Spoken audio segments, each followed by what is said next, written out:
First of all, I'd like to take the opportunity to wish all of our members and their families a happy and safe holiday.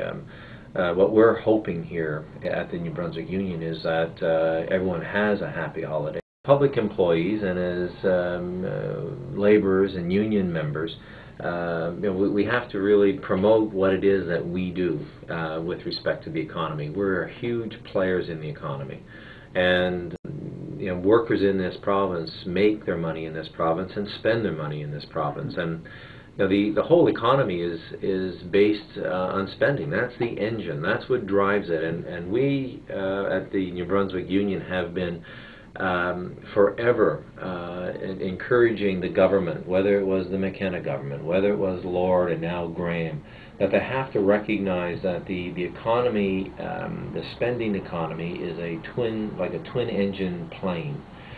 The need for a private sector engine, and there's a need for a vibrant public sector engine. Well, of course, we know what's happened over the last 3 months. We are now deeply entrenched in what many economists are saying the worst economic period in history. Not over the last 30 years back to the 1990s and 80s and 70s, not back to the Great Depression and the fall in 1929, but ever. Do you know that in Canada, in the month of November, 76,000 jobs were lost? We know that in the U.S., the epicenter for the world economy, 5 million homes were lost, and they're predicting that that's only half the number. There's another 5 million to go. So when we look to the government, and what is the government's role in this? What is the role of your employer? What is the role of the lawmakers of the province? We believe that they have a significant, huge role because they represent, along with the federal government, that second engine on the plane, the public sector engine. And where our economy is based on spending, they need to spend. And recently, in the last week, our Premier, Sean Graham, indicated that in his capital budget that the government gets it. Like they've announced what they call the largest infrastructure renewal capital budget ever in this province. It's interesting that they use the word ever, because I think there's a lot of context for the word ever. This is the worst situation ever, and this is the largest infrastructure ever. Hats off, but it's not enough. You see, with the loss of jobs and with the loss of homes, and we're feeling that here in New Brunswick, and we'll continue to feel that here in New Brunswick, and the stimuli or the stimulus for helping us get out of this circumstance and doing our part is that help has to go where the people are.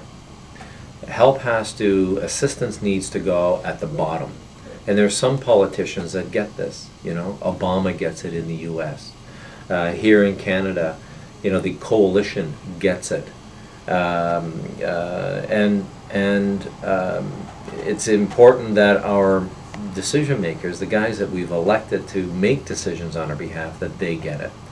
You see, Sean Graham, just yesterday, December the 17th, 2008, made a huge statement. He avoided talking to the public sector unions about this when he had them collected in the morning, but in the afternoon he walked out of our meeting and went directly to the media to say that brace yourselves, public sector people, because the only way we can contend with the effort to address the downturn in the economy is to cut $200 million from the public sector. Consider what that means for a minute. $200 million. They're going to look, as they say, efficiencies in the system. We like to say back to them, the government has a moral mission to protect and empower New Brunswickers. That's the only job of New Brunswick. And in order to do that, they have to provide services to do that. And we'd like to, in the context of an economic crisis, my concern is that our government, your employer, is going to use that as leverage to get at what they've been trying to get at for the last 20 years, and that's to reduce the size of government. Well, the argument doesn't work in poor economic times. The argument doesn't work because one, people need services at this time. And if the moral mission of the government is to protect and empower, think of these things. You know, think of protecting from what? Well, protecting from tainted meat, protecting our water supply, empowering people to with good paying jobs and with a pension plan, empowering them to be active members of the economy. That an ideology that is bankrupt.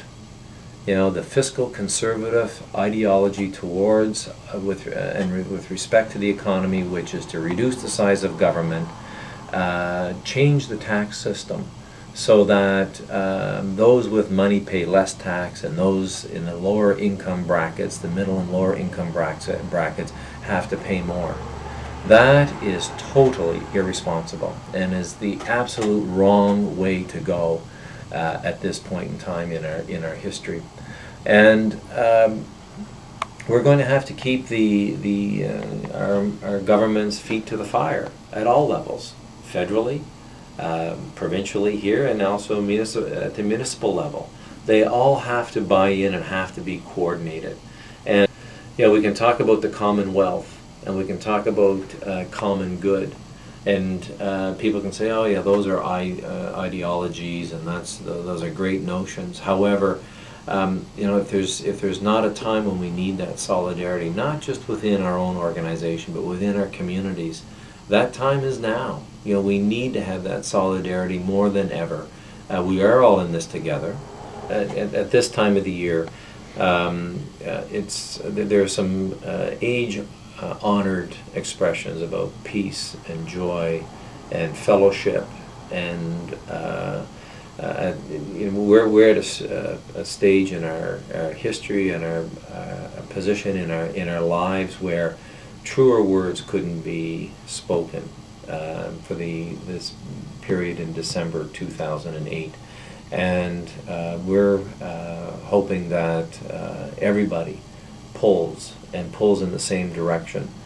If we do our work with integrity and from a knowledge base, from a place where it makes sense, and putting people first always makes sense.